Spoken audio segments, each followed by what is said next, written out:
Pengertian demokrasi. Demokrasi berasal dari bahasa Yunani yaitu demos dan kratos. Demos bermakna rakyat atau halayak, sementara kratos bermakna pemerintahan. Demokrasi sebagai sistem pemerintahan yang mengizinkan dan memberikan hak kebebasan kepada warga negaranya untuk berpendapat serta turut serta dalam pengambilan keputusan dan pemerintahan. Pengertian demokrasi menurut para ahli, yang pertama C.F. Strong, demokrasi adalah sistem pemerintahan di mana mayoritas rakyat berusia dewasa turut serta dalam politik atas dasar sistem perwakilan yang kemudian menjamin pemerintahan mempertanggungjawabkan setiap tindakan dan keputusannya. Yang kedua, menurut Harris Socha, demokrasi sebagai bentuk pemerintahan rakyat, karenanya dalam kekuasaan pemerintahan terdapat porsi bagi rakyat atau orang banyak untuk mengatur, mempertahankan, dan melindungi dirinya dari paksaan orang lain dan badan bertanggung jawab pemerintah. Ketiga, menurut Monsteque, kekuasaan negara harus dibagi dan dilaksanakan oleh 3 lembaga atau institusi yang berbeda dan terpisah satu sama lainnya, yaitu pertama, legislatif yang merupakan pemegang kekuasaan untuk membuat undang-undang. Kedua, eksekutif yang memiliki kekuasaan dalam melaksanakan undang-undang, dan ketiga adalah yudikatif yang memegang kekuasaan untuk mengadili pelaksanaan undang-undang. Dan masing-masing institusi tersebut berdiri secara independen tanpa dipengaruhi oleh institusi lainnya. Keempat, menurut Aristoteles, demokrasi menurut Aristoteles adalah sebuah kebebasan setiap warga negara. Kebebasan tersebut digunakan untuk saling berbagi kekuasaan. Menurut Aristoteles, demokrasi adalah suatu kebebasan. Prinsip demokrasi adalah kebebasan. Hal itu karena hanya melalui kebebasanlah setiap warga negara dapat saling berbagi sebuah kekuasaan di dalam negaranya sendiri. Kemudian kelima, menurut Joel Esposito, pada sistem demokrasi semua orang berhak berpartisipasi, baik terlibat aktif maupun mengontrol kebijakan yang dikeluarkan oleh pemerintah. Selain itu, tentu saja dalam lembaga resmi pemerintah terdapat pemisahan yang jelas antara unsur eksekutif, legislatif maupun yudikatif. Yang keenam, menurut Avan Gava, demokrasi sendiri terbagi menjadi 2 definisi. Yang pertama, jika diartikan secara normatif, adalah demokrasi yang secara ideal ingin diwujudkan oleh negara. Sementara secara empiris adalah demokrasi adalah perwujudannya dunia politik. Kemudian yang ketujuh, menurut Abraham Lincoln, demokrasi menurut Abraham Lincoln adalah sebuah hal yang didasari oleh rakyat. Abraham Lincoln menjelaskan bahwa demokrasi adalah sebuah pemerintahan yang berasal dari rakyat, oleh rakyat, dan untuk rakyat. Kemudian menurut yang ke-8, menurut Joseph S. Simard, demokrasi adalah suatu perencanaan institusi. Perencanaan tersebut dilakukan untuk mencapai sebuah keputusan politik, di mana setiap individu akan memperoleh kekuasaan untuk memutuskan cara perjuangan kompetitif. Hal itu dilakukan atas dasar suatu rakyat. B. Sejarah dan perkembangan demokrasi di Indonesia. Pertama, sejarah demokrasi di Indonesia mengutip dari buku Mengenal Lebih Dekat Demokrasi di Indonesia 2012 yang ditulis oleh Nat Hirun. Sejarah demokrasi di Indonesia dimulai pada awal ke-20. Pada fase ini, Indonesia masih mengalami penjajahan oleh Belanda dan pemikiran demokrasi modern dari Barat sudah masuk ke Indonesia.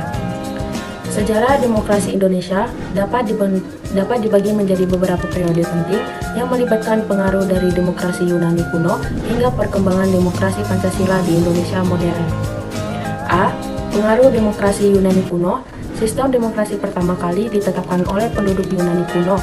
Bentuk sederhana dari demokrasi telah ditemukan sejak 4000 sebelum Masehi di Mesopotamia, tetapi bentuk yang lebih kompleks dan modern mulai berkembang di Athena sekitar 508 sebelum Masehi. Penggagas pertama dari demokrasi adalah Solon. Namun demokrasi Solon tidak berhasil membuat perubahan. Demokrasi baru dapat tercapai 100 tahun kemudian oleh Cleisthenes, seorang bangsawan Athena. B. Pengaruh demokrasi Romawi. Demokrasi Romawi kemudian dicontoh oleh bangsa Romawi pada 510 sebelum Masehi hingga 27. Sistem demokrasi yang dipakai adalah demokrasi perwakilan, di mana terdapat beberapa perwakilan dari bangsawan di sana dan perwakilan dari rakyat biasa di majelis 1. C. Pengaruh demokrasi di Indonesia. Revolusi Indonesia. Gagasan tentang demokrasi telah melahirkan berbagai revolusi, termasuk revolusi Indonesia. Meskipun revolusi Indonesia tidak secara langsung mengadopsi sistem demokrasi yang kompleks, gagasan tentang kebebasan dan kedaulatan rakyat telah menjadi bagian penting dalam perjuangan kemerdekaan Indonesia. D. Perkembangan demokrasi Pancasila. Demokrasi Pancasila. Setelah kemerdekaan, Indonesia menganut demokrasi yang berlandaskan Pancasila. Demokrasi Pancasila ini berdasarkan pada nilai-nilai sosial, budaya bangsa Indonesia dan berasaskan musyawarah mufakat dengan memprioritaskan kepentingan seluruh masyarakat atau warga negara. Perkembangan sistem demokrasi di Indonesia modern. Perkembangan sistem pemerintahan Indonesia telah mengembangkan sistem pemerintah yang lebih kompleks dengan adanya pemilihan umum, lembaga perwakilan rakyat seperti Dewan Perwakilan Rakyat (DPR), dan perlindungan hak asasi manusia yang lebih ketat. Sistem ini bertujuan untuk membangun kehidupan masyarakat yang adil, sejahtera, dan makmur dengan mengedepankan kejujuran, keadilan, dan keterbukaan. Dengan demikian, sejarah demokrasi di Indonesia telah dipengaruhi oleh pengaruh demokrasi Yunani kuno dan Romawi, serta perkembangan demokrasi Pancasila yang unik dan berbasis pada nilai-nilai sosial budaya bangsa Indonesia. Perkembangan demokrasi di Indonesia ada 4 perkembangan demokrasi dari masa ke masa. Berikut penjelasannya. A. Demokrasi parlementer. Tahun 1945 sampai 1959, demokrasi parlementer ini dimulai ketika Indonesia resmi menjadi negara yang merdeka hingga berakhir di tahun 1959. Demokrasi parlementer adalah sistem demokrasi yang menetapkan parlemen sebagai bagian fundamental di pemerintahan. Akan tetapi, konsep demokrasi ini dianggap kurang cocok untuk Indonesia. Lemahnya budaya demokrasi untuk mempraktikkan demokrasi model barat ini telah memberi peluang sangat besar kepada partai-partai politik mendominasi kehidupan sosial politik. Pada masa ini, pula digelar pemilu pertama pada 1955. B. Demokrasi terpimpin tahun 1959 sampai 1965. Demokrasi terpimpin adalah sistem pemerintahan di mana segala kebijakan atau keputusan yang diambil dan dijalankan berpusat kepada satu orang, yaitu pemimpin pemerintahan. Demokrasi terpimpin ini dimulai pada tahun 1959 ketika Presiden Soekarno mengeluarkan Dekret Presiden 5 Juli 1959. Ciri yang paling khas dari konsep demokrasi terpimpin adalah kehadiran peran dan campur tangan Presiden selaku pemimpin tertinggi demokrasi dan revolusi, yakni Presiden Soekarno. C.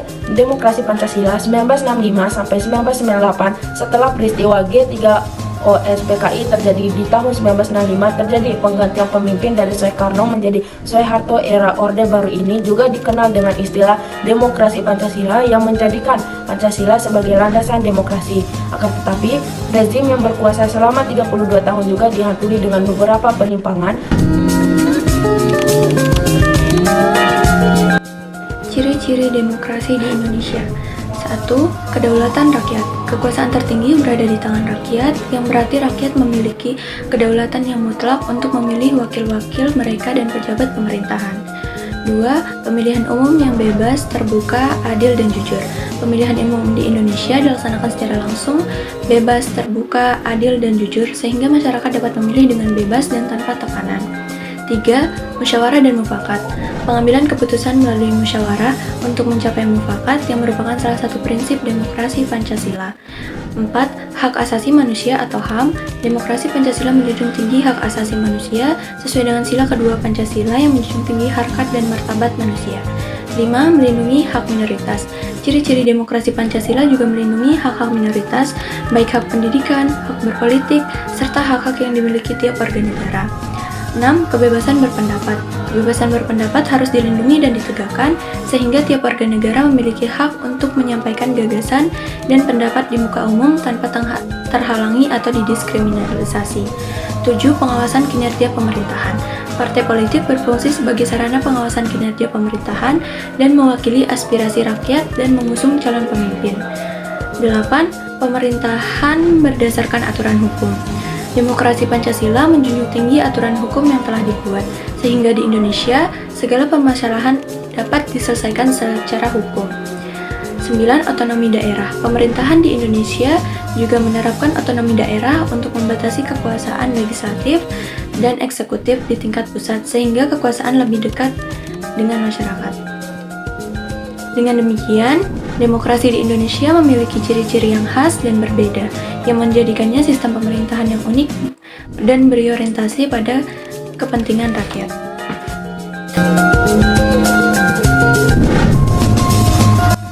Selanjutnya, landasan-landasan demokrasi di Indonesia.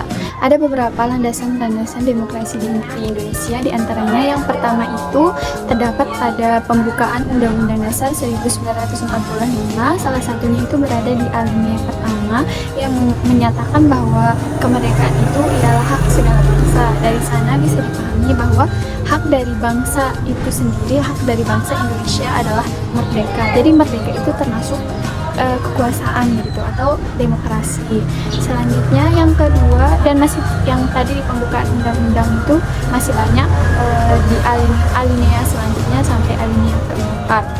Selanjutnya itu di batang tubuh. Yang kedua itu di batang tubuh Undang-Undang Dasar 1945. Salah satunya yang relevan itu pada pasal 1 ayat 2 yang menyatakan bahwa di sana menyatakan bahwa kedaulatan adalah di tangan rakyat. Jadi seperti pengertian demokrasi bahwa kekuasaan tertinggi berada di tangan rakyat, begitupun dengan maksud dari pasal ini. Kedaulatan yang dimaksud adalah kekuasaan. Selanjutnya yang ketiga adalah terdapat pada ketetapan MPR RI nomor 27 garing MPR garing 1998 tentang hak asasi manusia. Dalam dokumen tersebut menegaskan tentang perlindungan HAM sebagai landasan penting demokrasi Pancasila. Selanjutnya yang terakhir terdapat pada Undang-Undang nomor 39 tahun 1999 tentang di sana itu berisi tentang perlindungan dan penghormatan hak asasi manusia sebagai bagian dari integral demokrasi Pancasila.